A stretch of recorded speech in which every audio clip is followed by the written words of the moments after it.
Hello, good day everybody. I'm Wendi Jennings. I'm here with WQS to represent them in teaching you the good agricultural practices related to cannabis. So we're going to start with our slideshow. We're going to talk about the different components of GAP and how they affect your growing operation. We'll discuss a little bit of legal, contamination prevention, identification, efficacy, production, sustainability, documentation and traceability, which all of you are familiar with, I'm sure, and hygiene. Hygiene being one of the most important items that we're going to focus on. Additionally, we'll also, because all of these fall under it, focus on risk. Risk is the main reason that we take GAP, or good agricultural practices, into play. We want to make sure to eliminate the risk to the people who will be consuming your product. So, like I said, agenda, we're going to discuss risk. We're going to discuss sampling, testing, and inspection. We're going to discuss agricultural inputs, hygiene, equipment maintenance and calibration, and traceability.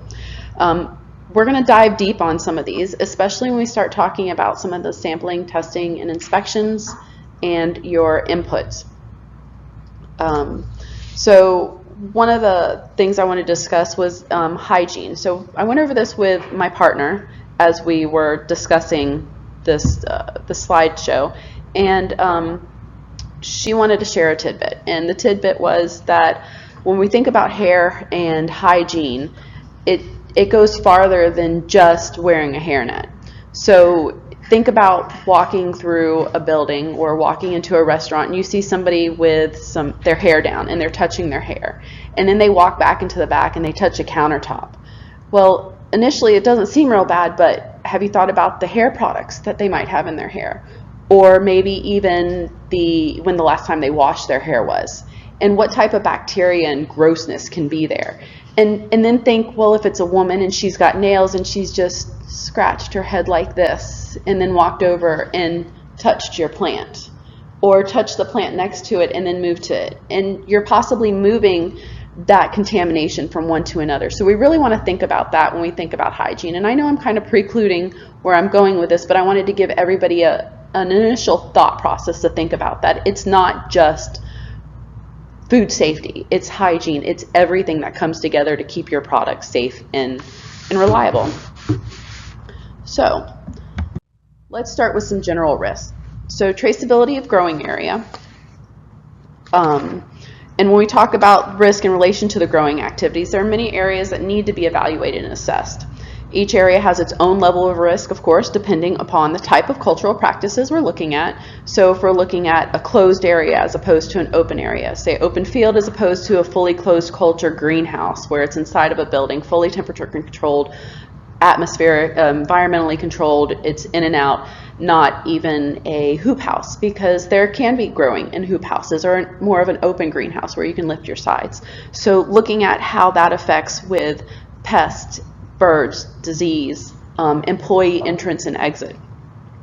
Other things to think about are how you would mitigate those risks when it comes to pest intrusion or animal intrusion. Well, if you're a fully enclosed building, it's pretty easy. You've got doors that are going to close and seal. But if you're in one of those open greenhouses or open growing areas, it doesn't do that. You've got the ability for a bird, say, to get into the building much easier, or rats, or cats, even any type of animal can get through a greenhouse and get into your growing area. And initially this doesn't seem like a bad thing, but they're touching your plants, they're possibly contaminating them by using the bathroom in there, feces, somebody steps in it, then they touch their foot or touch something else, they've climbed on the growing space. So you really have to think about those different things. And then the surroundings of your facility. What prevents animals from creating harborage sites? So your pest harborage points, your garbage cans, your equipment that you store outside or up against the building. And then, of course, garbage disposal. So making sure that all your garbage cans are sealed, animals can't get in and out of them, because let's face it, if you've got something that a raccoon or something else can climb into, they're going to get into it. It's just a matter of time. How frequently are you removing that garbage from the growing area or outside the growing area even? And then seepage and runoff water. And so when we talk about seepage or runoff water, we look at this more in our open growing areas or in our semi-closed culture situations where we can have runoff into the growing area that can contaminate and cause pathogenic issues and or other issues.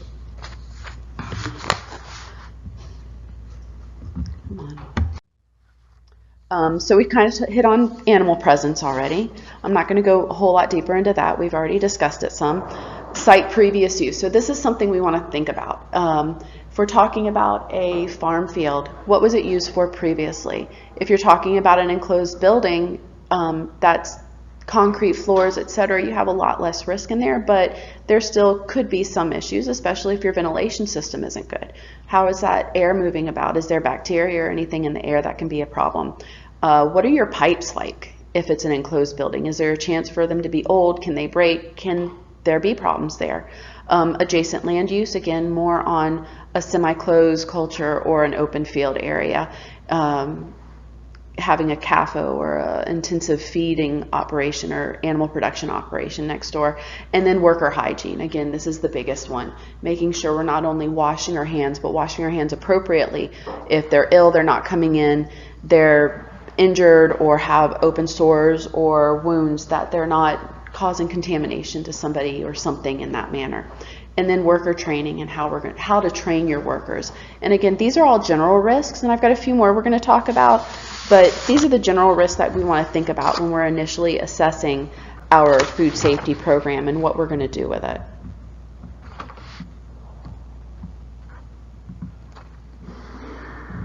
I lost the mouse. There we go. All right, and then so some of the last ones I want to go over is water. Where does it come from? How are you using it? Is it touching your product, or is it just through drip or micro irrigation? Your seed, everybody in here knows about seed, and we have to be able to trace it. But where does it come from? Is it a safe source that it's coming from? You've got all kinds of bacteria and disease that can originate from your seed if you're using a seed. And then for the instance that you're not using seed, you're using plants or clones, same thing. Where they come from? How are they being handled? Are they coming in with disease on them already? And is that disease able to spread to other plants? While this may not be food safety specific, it is still something that can cause you problem, because if you do not handle that seed or that plant correctly, you're going to spread bacteria through your facility. So you've got to look at food safety hand in hand with growing safety and creating a good, healthy crop. Fertilizer and pesticides. So fertilizer and pesticides both fall under our input section. And fertilizer becomes important when we start talking about the source of fertilizer. There's a couple of different sources that we see. One of the primary is your inorganics, or those granular fertilizers, your general NPKs that you buy from the store, bagged, pre-made. There's no low pathogenic issues to it. Where we start seeing issues is when we start looking at the biodynamic situations, the teas and the compost and that kind of stuff, which I realize that everybody in here likes to go the natural route. That's why we're having this discussion. But natural doesn't always mean safe. And remember, when you're talking your local natural, your body's going to be much more immune to that situation than somebody that's maybe 1,000 miles away or 3,000 miles away. So what might not affect you may affect them. And so you have to really make sure that your fertilizer is coming through and it's safe. You've got C of A's or certificates of analysis, letters of guarantee that it's been heat treated appropriately and that it's being handled correctly. Pesticides. So pesticides is one that we want to think about in how is it being used and is it labeled for use? Because we're already playing in a really gray area, because let's face it, federally, we're not allowed to do what we're doing, right? But locally, at the state level, we've been told, yes, it's good, do your thing. So when we talk pesticides, that's, again, a federal mandate. And all of these products that are used for control of pests, whether it's bacterial, fungal, weed, or an actual insect, is regulated federally. And so each of those items has to go through the EPA and be approved for its use on a specific plant or product or a specific manner. And so if you don't have that approval, then you're technically out of compliance with that. So I want to help you stay in that gray area and continue to correctly use your pesticides. Harvest and packing operations. So a lot of the harvest of the bud or the crop, as you deal with it, needs to be handled appropriately, because you can transmit, again, because of poor hygiene and poor handling, how you can transmit disease, you can transmit bacteria, and all of these things can affect not just the plant and its quality, but the health of the people who consume it. Tools and equipment utilized, those are other items that we need to make sure that we're really paying attention to that, and that we're cleaning them appropriately, that they're in a good cleaning schedule, we're not cross-contaminating one thing to another. And bacteria, food pathogen bacteria, is definitely possible in those areas. And then transportation. How are we cleaning and managing the transportation of our crop? Is it in a tote? Is it in a bag? Is it a fresh bag? Is it a reused bag? Is it a clean tote? Or is it a cardboard box that we got out of the garbage, or that we're using from all the packaging that we got in? Because that cardboard packaging can definitely carry other pathogens and foodborne illnesses. So, worker training programs in hygiene facilities, preventing cross-contamination with people, tools, and equipment. We've talked about both of these briefly. And the supply chain, and then water treatment and potential for bacterial presence. So when we're talking about employees, picking buds is not the only thing you need to worry about in the growing area. People can't help but pick their nose and their butts and then touch everything around them. If you're curious about it, watch your videos. I'm sure you've got video recordings in your facilities when those events are occurring. Sit there and watch them and count how many times your employees do one of these nasty things, put their hands in their mouth, stick their finger in an ear. I mean, it's innocuous. You don't think about doing it, honestly, but then think about what funk might they have, for lack of a better term, because we all have our own bacteria that's naturally occurring on our body. And what might not bother one person could be very detrimental to somebody else who's, say, going through cancer. So an example would be my husband. He had to have surgery on his shoulder a while back. Well, they swabbed his nose to make sure he didn't have MRSA, because that happens and it can live in your nose and not cause you issues.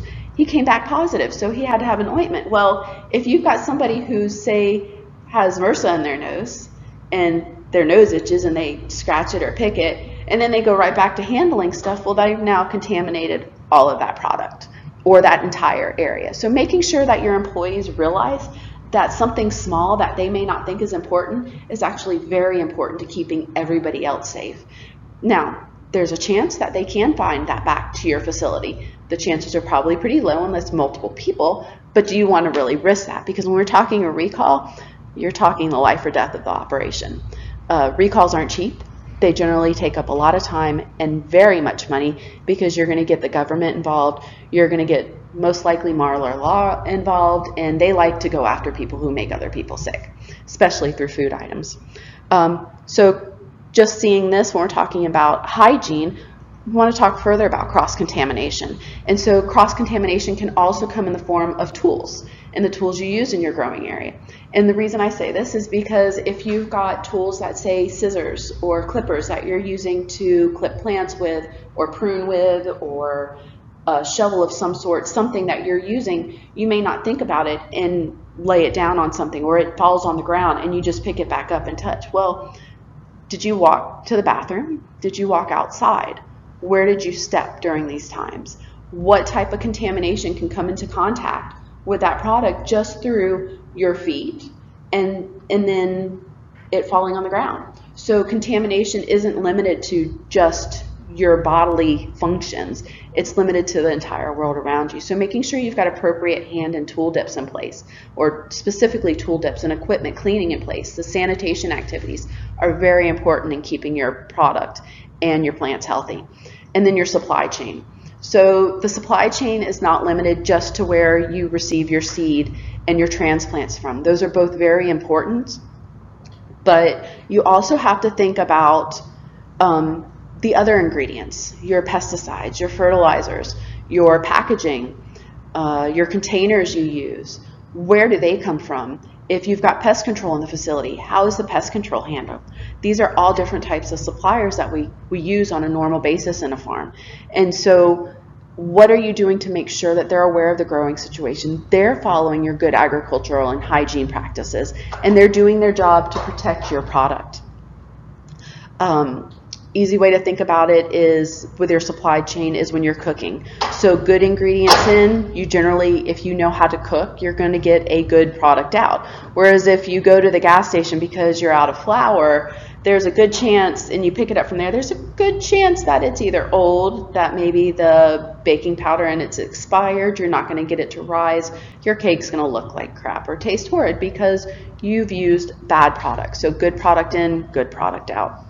Water treatment, this is a must. So there's currently a recall going on due to salmonella in water from a greenhouse. A lot of you grow in greenhouses, and so when we talk about our water, it's making sure that water has been tested and that there isn't the chance for salmonella to be growing in that water. So, and it's not just salmonella. Also look at E. coli, listeria, both of those can live in water. And then you have your viral pathogens and also your protozoal pathogens. All of these can be moved from water to product contact or plant surfaces and then transmitted on. Now, I realize that some of you are going to have smokable products, some are going to be edible, but what steps are in place? What 100% kill steps are in place to prevent that from going forward to the end consumer? Because remember, if it's on that product and it can stay there and live, and it's going out as just a dried product and viral, that's major, that happens frequently, then it can be reactivated with water. And I don't want, reactivated isn't the right word. It can go from a sedentary, that's not the word I'm looking for. It can go from a just staying there in one place state to being back into your system and functioning. And I'm sorry, my brain isn't wanting to give me the word I want to use right now. Anyways, so just think about how your water, what's in your water, how are you treating it, are you treating it? Not only does it help you from a pathogenic activity for human, it's also going to help you with growing. It's going to prevent maybe alternaria or some other disease from being in your water system, and it's going to keep your root system and your plant healthier in the long run. So the next area we're going to talk about is land use. And I kind of hit on before the land use and the natural factors and the different cultures that we're looking at. And open culture, I realize, is less likely in cannabis. It definitely happens in hemp, but it's still possible in cannabis. If you've got a truly secured area, you can keep people out, you can use it. I haven't seen anywhere here in the States, but I would assume that it's possible if you can secure it. A semi-protected culture, when we're talking about a greenhouse or a hoop house that's got sides that can be lifted and raised, or a fully protected enclosed building. And so what's the surrounding land use? Evaluating that. Is there any effects from wind, dust, migratory animal movement? If you have a wetland next to you, you're more likely to have migratory birds that are going to come in and out. Prior land use. What did they use that growing area before? Was it a toxic waste site? Was it a dump? Was it a feedlot? I mean, feedlots can be great because, you know, there's a lot of good bacteria in there and there's a lot of natural nitrogen and fertility in there. But it also can be bad because of the potentials for pathogens. Your topography. So if you're in a very flat area, it works very well because you don't have a lot of runoff. But if you're in a hilly area, or say you're at the bottom of a hill and there's something you don't want to be next to at the top and you get a good rain, you now have everything they have down in your growing area. Construction. So we don't see that, of course, in open culture, but we do see that in the semi-protected culture and the protected culture. How is your facility constructed? Is it fully enclosed? Is it able to be sealed? Can you keep out all pests, whether it's bugs or birds or mammals or people, because let's face it, people can be pests too. Is it solid, good, sound construction? Your water source. So this goes across all three of them. Where is your water coming from? And is it a municipal source? If it's a municipal source, is it a clean municipal source? How often do they test it? Are you testing it on your site? Or are you just relying on the county, city, municipality to maintain that? Your wind direction. So again, with the open culture and the semi-protected culture, there's surrounding operations that could definitely affect. But for protected culture, we've got to talk about ventilation. How are you ventilating your system? How are you keeping the odor down inside? Because it gets strong. I've driven by many a facility on the West Coast and been 10 miles away, and I can already smell it. So if you can smell it that far away out in the open, how strong is it inside? How are you ventilating that? How are you keeping it comfortable for the people working in it? Some of them may like it, not saying they don't. Anyways, and is there testing in place for that ventilation? Because not only are we talking odors, we also have to talk about bacterial and viral pathogens in the air. They can be transmitted. We talk, and there is micro,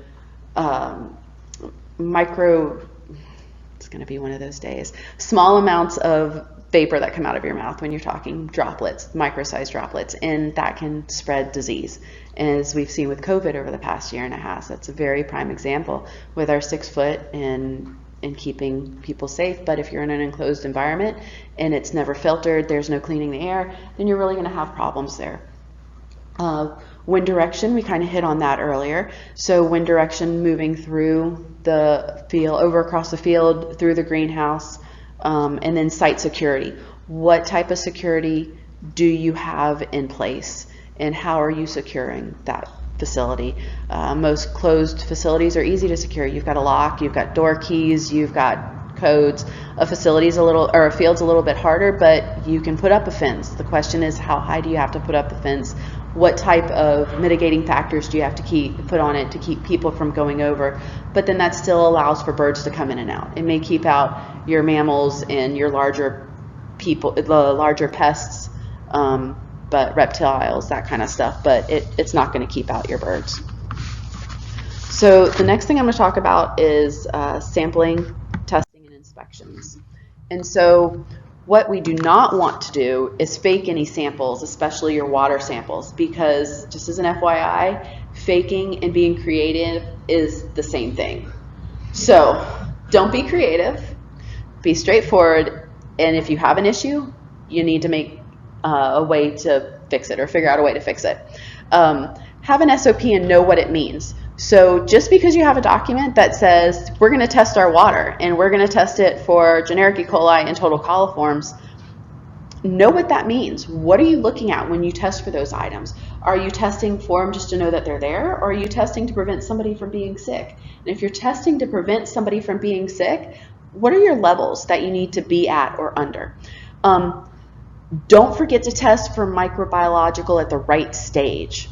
So if you're testing at the beginning of your crop for microbiological issues in the actual crop or the water or what have you, that's great.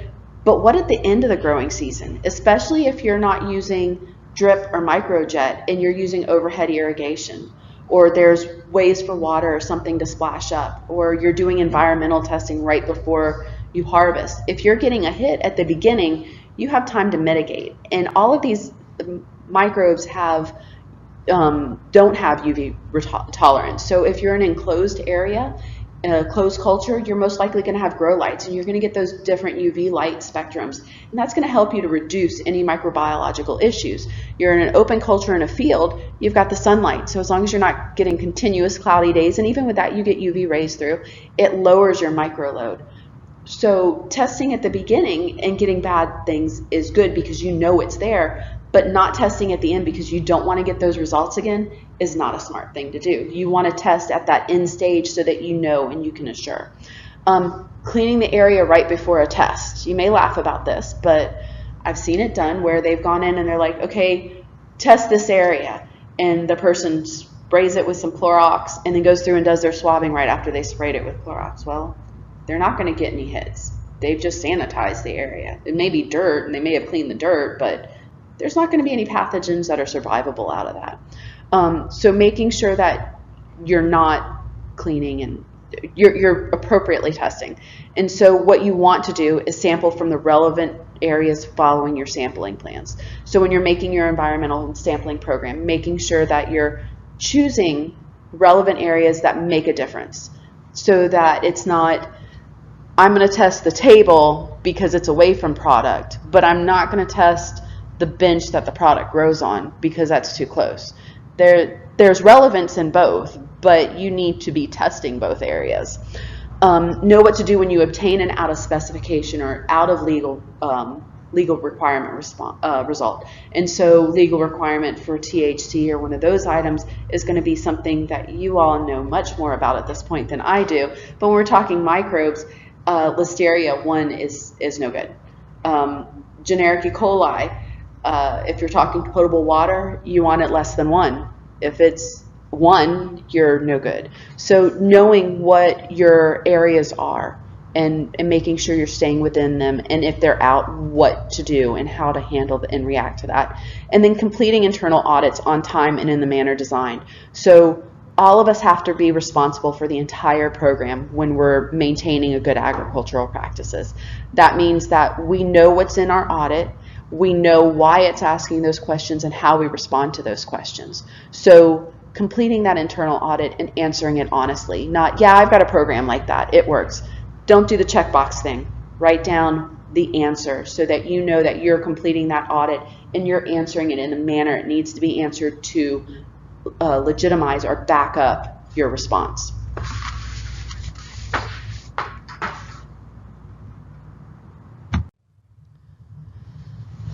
So sampling and testing plans.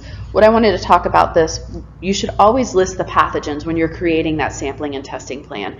And you want to list the pathogens, the chemical or the item of concern that you're testing for. Not just, yeah, I'm going to do biological. Okay, but what biological? Yeah, I'm going to test chemical. I'm going to do MRLs. What MRLs are you doing? And MRLs being residue level, it's going to be one of those days. Liz, can you help me? MRL, what's the M? Multi-residue. Thank you.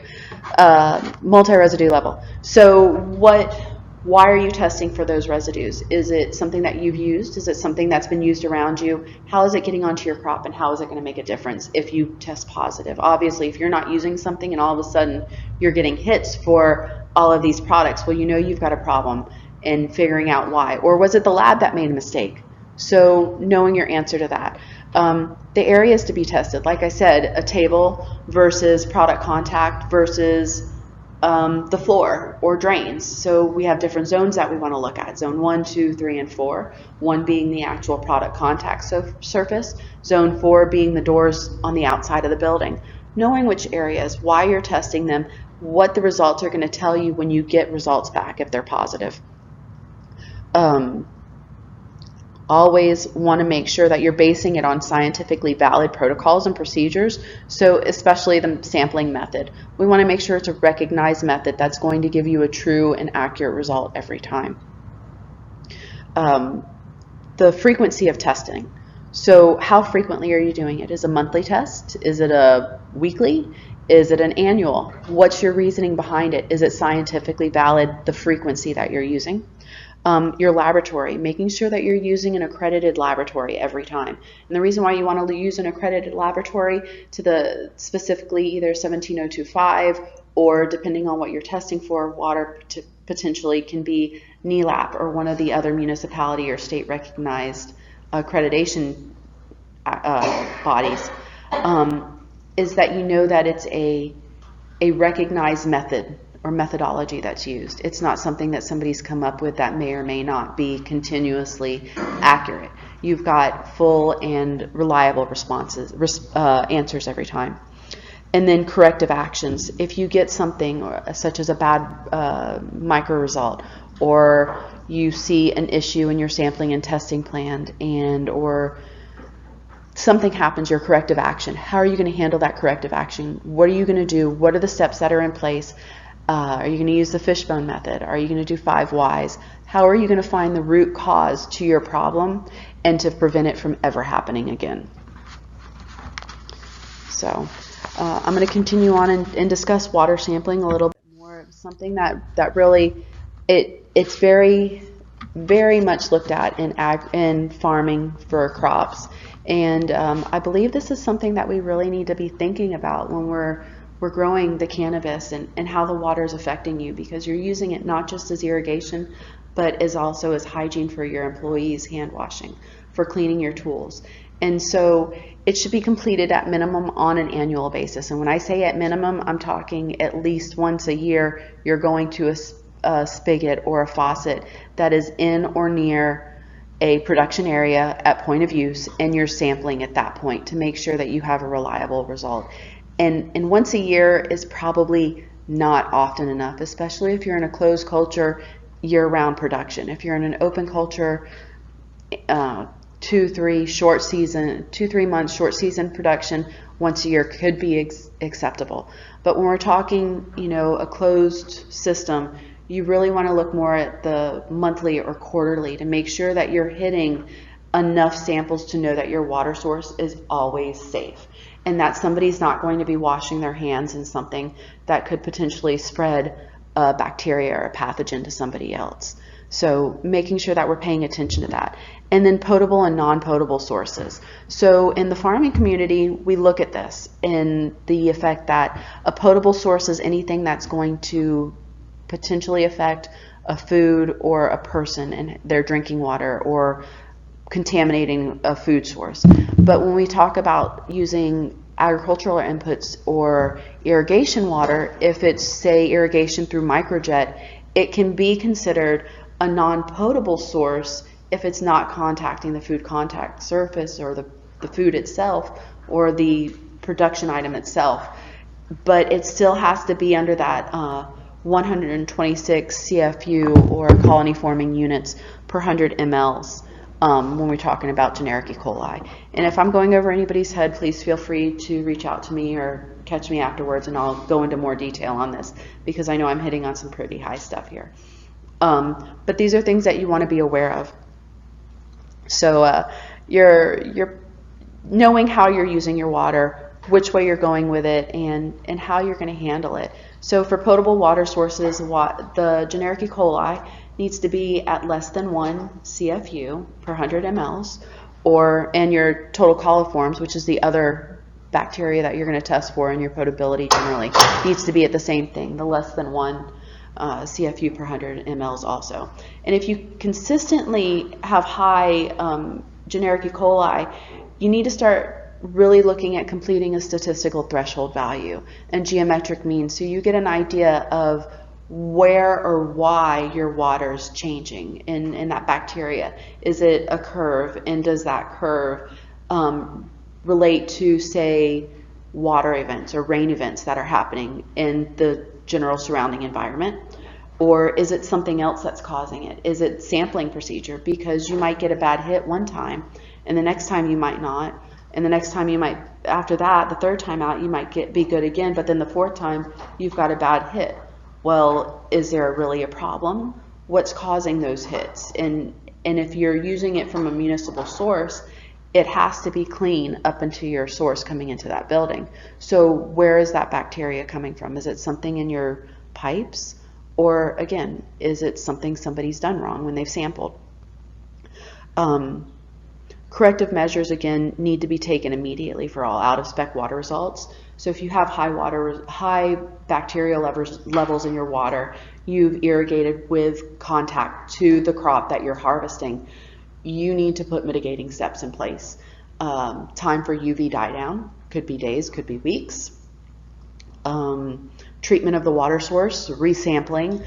All of these things can be done either separately or together in a coherent manner to establish why and to prevent further occurrence of potential contamination.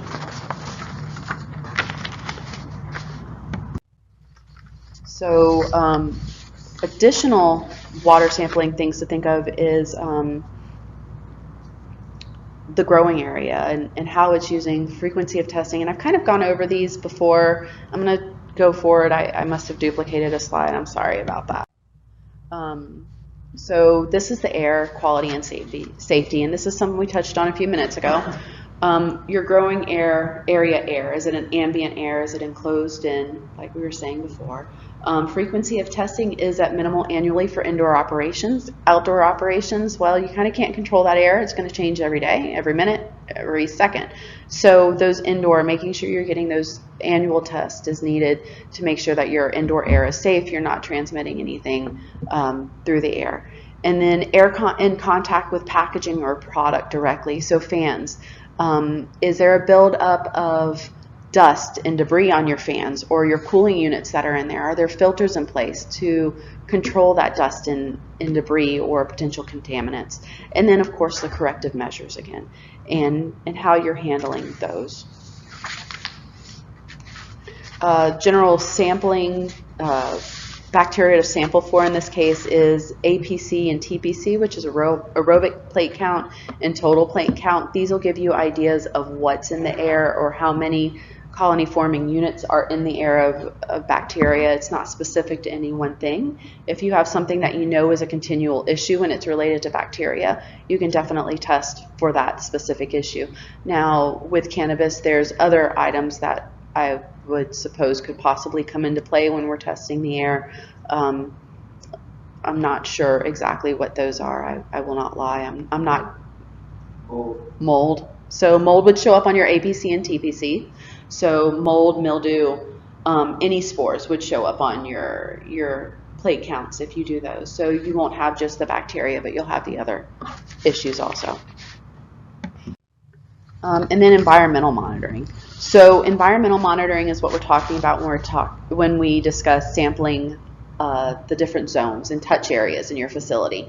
So you see this more in good manufacturing processes, but it is something that in greenhouses you want to be aware of because you've got these contact surfaces, whether it be the trays that are holding or the racks that are holding your pots, or if you're going in an aquatic system or hydroponic system, those touch areas can definitely affect the product in the end. How are you dealing with that? The areas where butter biomass is packaged or harvested off of, how are you harvesting? Those containers you're harvesting into, they need to be tested to make sure that there's nothing in them that's going to affect somebody else. And so the areas you really want to think about are anywhere you handle, package, harvest, touch, equipment that's used, say clippers to trim or prune with.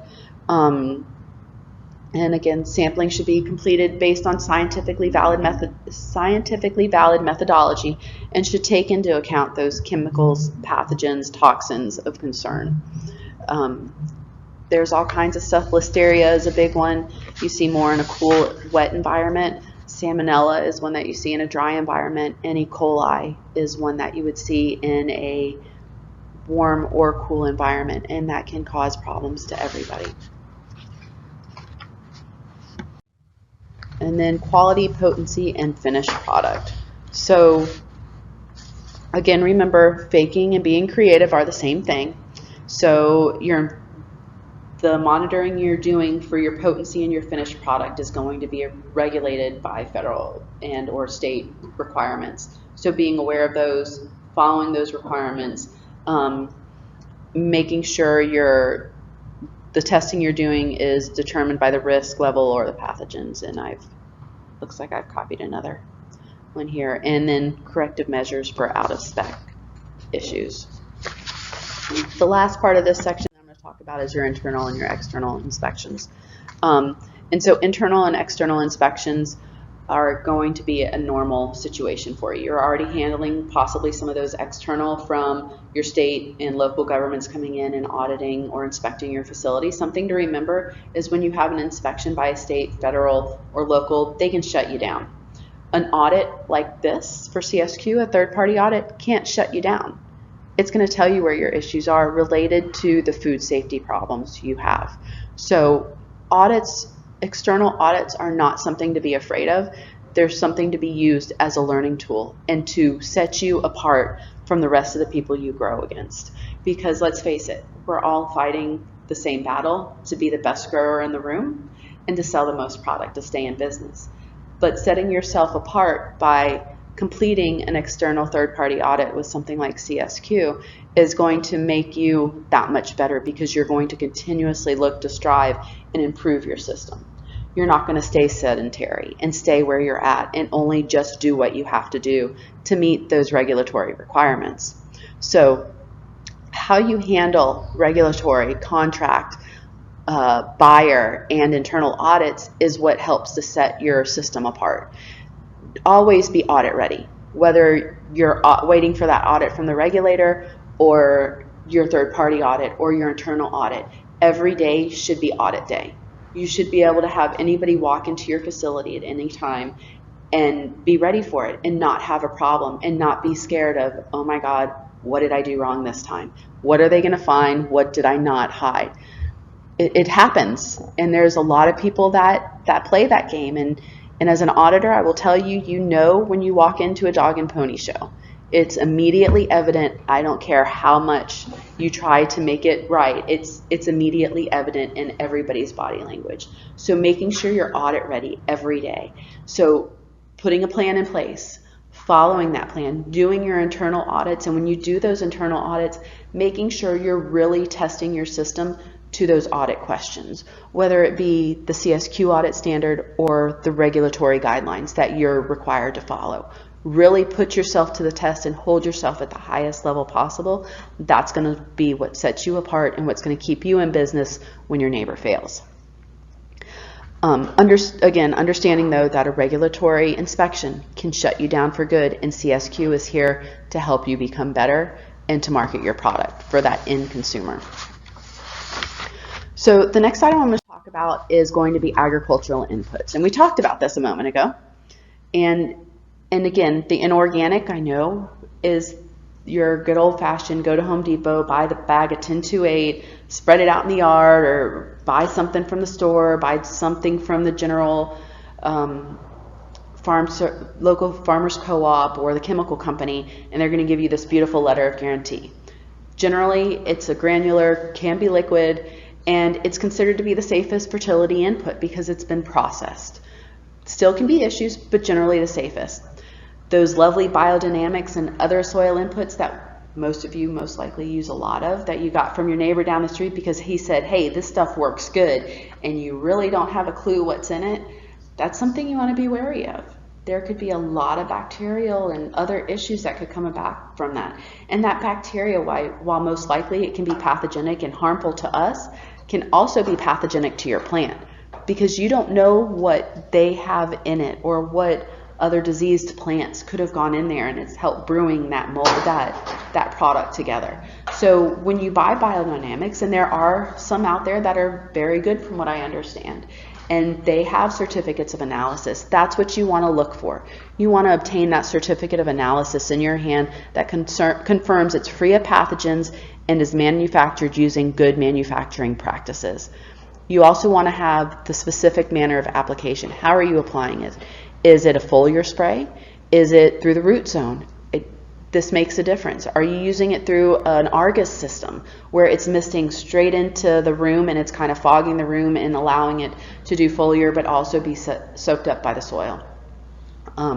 Just knowing what it is and how you're getting it there. And then compost. And so no untreated or raw manure is allowed in this standard. So we've got to stay away from that. So everything has to be composted. The manner of composting makes a difference. Are you windrowing it?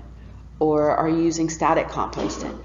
Is there documentation proving that you've hit your time and temperatures for all compost in use? That's important. It's important to make sure that there's no bacteria, pathological, or any other type in there that's going to harm you or your plant. You must follow composting procedures if you're doing it yourself. There's nothing that says you can't, but you have to make sure you have those composting procedures in place and you have the documentation, because if you didn't write it down, it didn't happen, and it's nice that you say you did it, but it's not going to help you anywhere.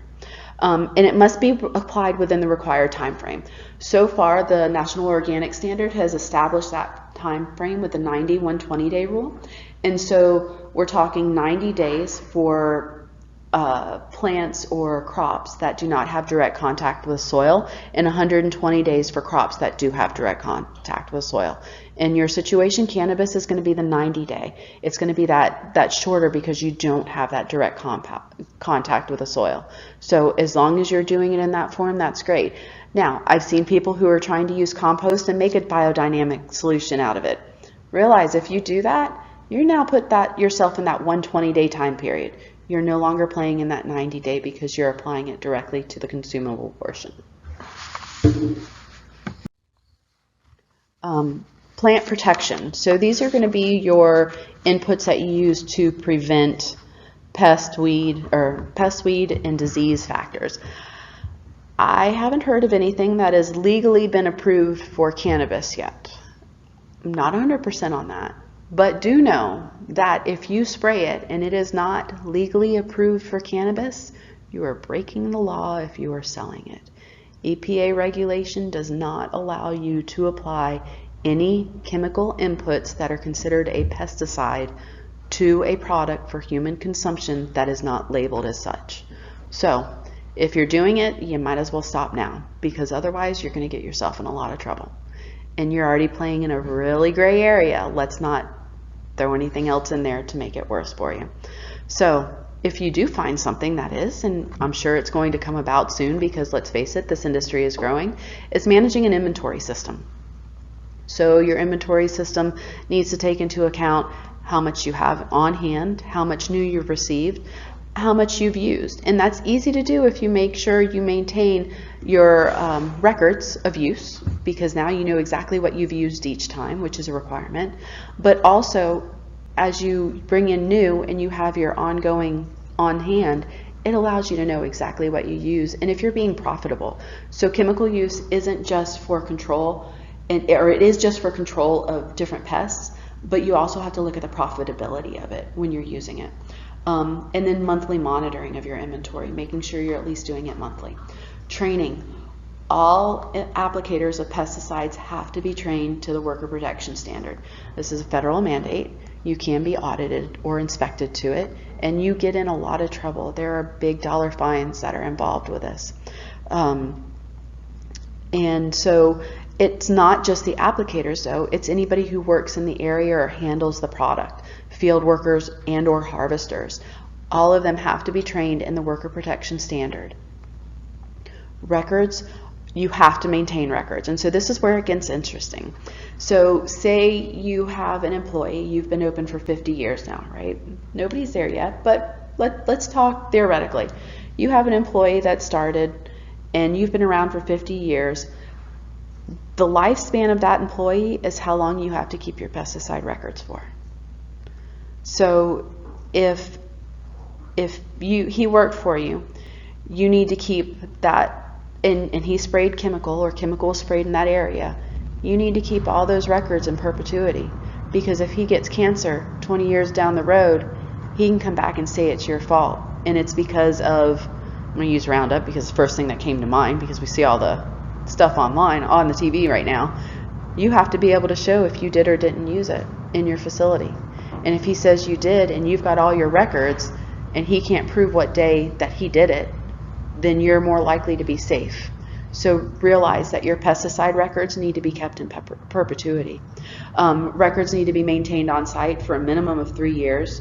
You need to be able to touch them or scan them in and have them available at your fingertips for 7 years. And they can go into a storage bunker in the back room at the North 40 in the building that you don't ever touch for the rest of their life. But they have to be somewhere. So scanning's the easiest nowadays. It's at our fingertips no matter what. So that's pretty short and sweet on that one. Hygiene. We talked about those earlier. Hygiene starts at hand washing, but it doesn't end there. So watches in the facility, growing area, packing area by supervisors or upper management. When you see that, it doesn't need to be there. There needs to be that commitment. If you are walking into the facility that you have hygiene practices set up for, and they're not allowed to wear watches, they're not allowed to wear jewelry, which is a requirement of this standard, and you're walking in with your watch on, you're showing that you do not have a commitment to food safety. So food safety starts at the top and goes down.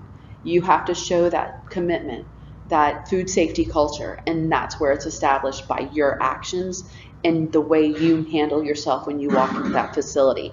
If you require hair nets, beard nets, a smock, and gloves, you better be donning it. You need to follow no matter what. And more than once I've walked into a facility where manager doesn't usually go out there. He's got his minions that play out in the facility or field and does everything. But we go out for the audit and he's got his watch on, or she's got her bracelet and her rings on with her pretty diamonds, which I got to wear today. And she's walking through the field and through the facility and doesn't even think twice about taking it off. Right there, there's not a commitment from upper management. They're not even thinking twice about walking out there. So they're not showing their staff. It can't be a do as I say, not as I do situation when we're talking commitment to food safety and hygiene. Hats need to be dressed also. They can bring in plant pathogens. They can bring in chemical contaminants. They can bring in human contaminants or human pathogens.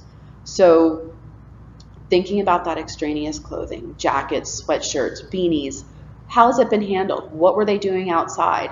Were they in another growing area? Or were they out in the middle of their own field working on something that's not related, but that could bring in a chemical or something into your growing operation? Did they take it to the bathroom with them? You want to make sure they're taking off jackets before they go to the bathroom, especially if they're walking into the growing area afterwards. Smocks, if they're required to wear a smock, they need to be taking those up, and if they're disposable, disposing of them. If they're reusable, hanging them up appropriately before they use the restroom. So making sure you're paying attention to that. You don't want a flower from Pineapple Express coming over into the Green Goddess area and, messing up stuff if you're going to get some cross-contamination, cross-breeding there. So if that's a possibility for you, thinking about that. And those are made-up names, so don't quote me on that. Beard nets, hair nets, making sure they're being worn appropriately. It doesn't do anybody any good if they've got the hairnet on and it only comes down halfway and they've got all their hair hanging out the back of it. And same with the beard net. If they've got the beard net on and it covers this much, but it doesn't cover the goatee or get the sideburns. So making sure that they're really covering that hair. And it may not be as big of a thing in your growing operation other than the chemical or the biological hazards, and that's what you're trying to prevent from contaminating your crop. But thinking about those things. Fingernails and making sure they're not wearing nail polish. Usually doesn't bother things, but if it's chipping off and getting into something, it can be a problem, especially during harvest.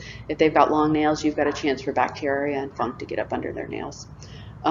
Tools and cross-contamination, how they're handling those. Are they taking them to the bathroom with them? Or are they setting them down on the floor outside the bathroom? Or how are they handling them? Paying attention to that hygiene as well. And I promise you we're getting close to the end. I know it's been a while. I apologize. It's taking so long. So calibration and maintenance.